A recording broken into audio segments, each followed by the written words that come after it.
स्वागत है इस डीप डाइव में। आज हम एक ऐसी चीज की पड़ताल कर रहे हैं जिसके बिना हम कुछ देख ही नहीं सकते, लेकिन जो खुद अदृश्य है, प्रकाश। हमारे पास इससे जुड़े कुछ नोट्स हैं, एक गाइड भी है।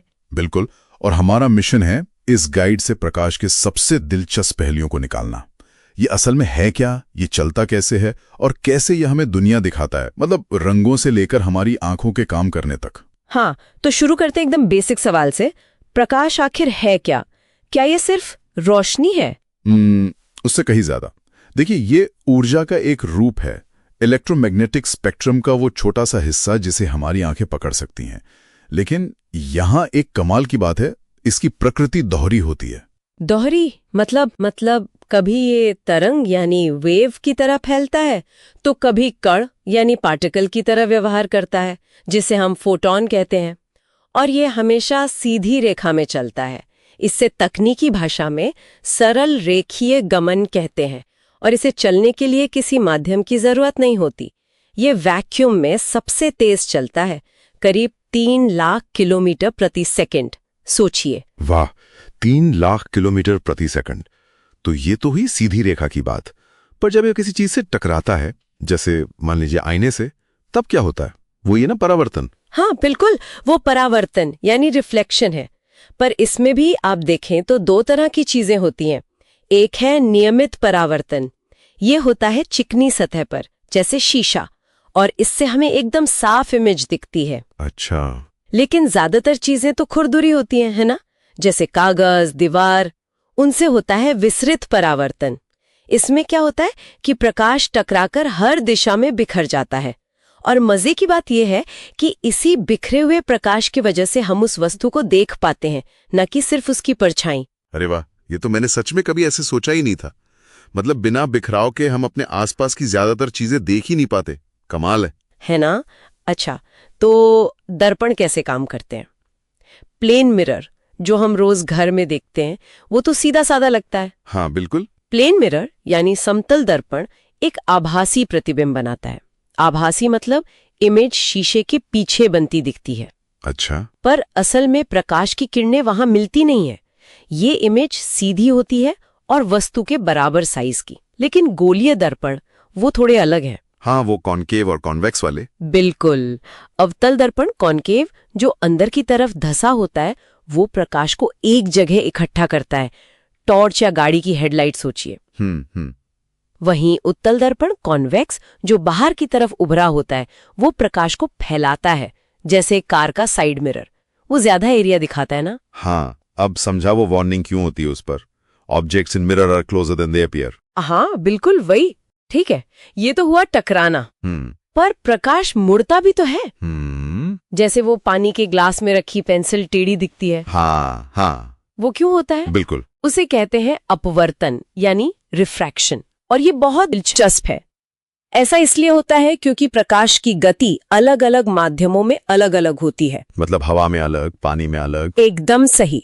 हवा से सघन माध्यम जैसे पानी या कांच में जाने पर प्रकाश धीमा हो जाता है, और गति बदलने से उसकी दिशा भी थोड़ी बदल जाती है, वो मुड़ जाता है। और मजे की बात यह है कि लेंस बिल्कुल इसी सिद्धांत पर काम करते हैं। अच्छा, लेंस कैसे? उत्तल लेंस जो बीच में मोटा होता है, वो प्रकाश किरणों को एक बिंदु पर मिलाता है, मतलब अभिसरित करता है।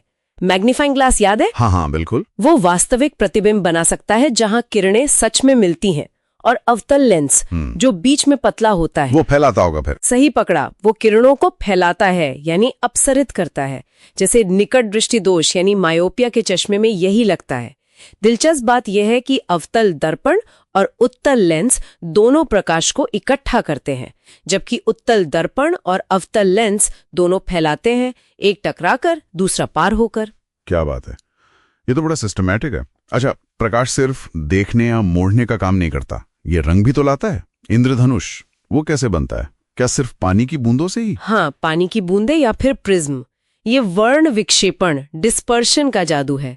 देखिए, जो सफेद सूरज की रोशनी में दिखती है ना, वो असल में 7 रंगों का मिक्सचर है। VIBGOR। बैंगनी, जामुनी, नीला, हरा, पीला, नारंगी और लाल। जब ये मिलीजुली रोशनी पानी की बूंद या प्रिज्म से गुजरती है तो हर रंग थोड़ा अलग एंगल पर मुड़ता है। बैंगनी सबसे ज्यादा और लाल सबसे कम, और बस रंग अलग अलग दिखने लगते हैं। वाव, तो प्रिज्म से गुजरने पर वो 7 रंग इसीलिए दिखते हैं। अच्छा, और आसमान नीला क्यों दिखता है? हवा तो रंगहीन है। हाँ, ये प्रकीर्णन यानी स्कैटरिंग की वजह से। हमारी हवा में जो गैस के छोटे छोटे कण है ना, वो नीले और बैंगनी रंग के प्रकाश को बाकी रंगों की तुलना में कहीं ज्यादा बिखेर देते हैं, चारों तरफ फैला देते हैं। तो दिन में हमें चारों तरफ से यही बिखरा हुआ नीला प्रकाश दिखाई देता है। और सुबह और शाम को लालिमा? वो भी इसी से जुड़ा है।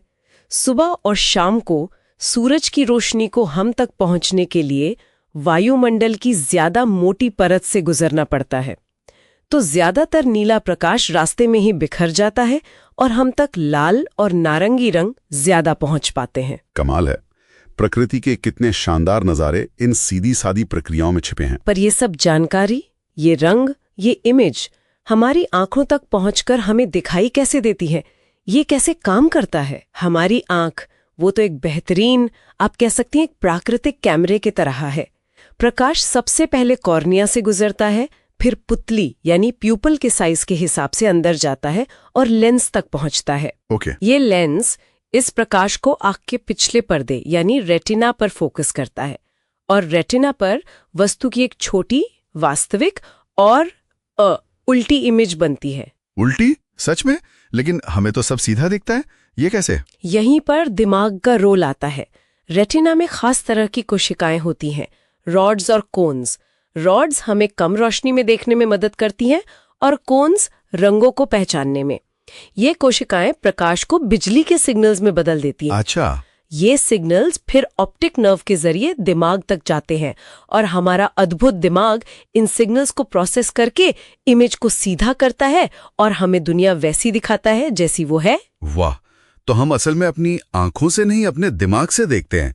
गजब। और ये जो नजर की समस्याएं होती हैं, पास की या दूर की, मायोपिया, हाइपरमेट्रोपिया, हाँ, वो रेटिना पे फोकसिंग की गड़बड़ी है।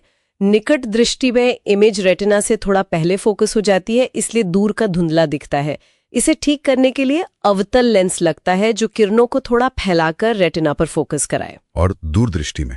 दूरदृष्टि में इमेज रेटिना के पीछे फोकस होती है, काल्पनिक रूप से, तो पास का धुंधला दिखता है। इसके लिए उत्तल लेंस काम आता है जो किरणों को थोड़ा मोड़कर रेटिना पर ले आए। समझ गया। तो संक्षेप में कहें तो प्रकाश एक अदृश्य ऊर्जा के रूप में शुरू होता है, सीधी रेखा में चलता है, चीजों से टकराता है और मुड़ता है, रंगों में बिखरता है, और फिर हमारी आंखें और दिमाग मिलकर इस सबसे एक तस्वीर बनाते हैं जिसे हम देखना कहते हैं, है ना? एकदम सही कहा। और यहाँ एक सोचने वाली बात छोड़ जाते हैं श्रोताओं के लिए। प्रकाश का एक ही समय में तरंग और कण दोनों की तरह व्यवहार करना, ये हमारी रोजमर्रा की दुनिया की जो समझ है ना, उसको वाकई चुनौती देता है। कोई चीज एक ही समय में दो बिल्कुल अलग रूप कैसे ले सकती है? ये हमें याद दिलाता है कि वास्तविकता शायद हमारी कल्पना से कहीं ज्यादा अजीब और अद्भुत है। इस पर जरूर सोचिएगा।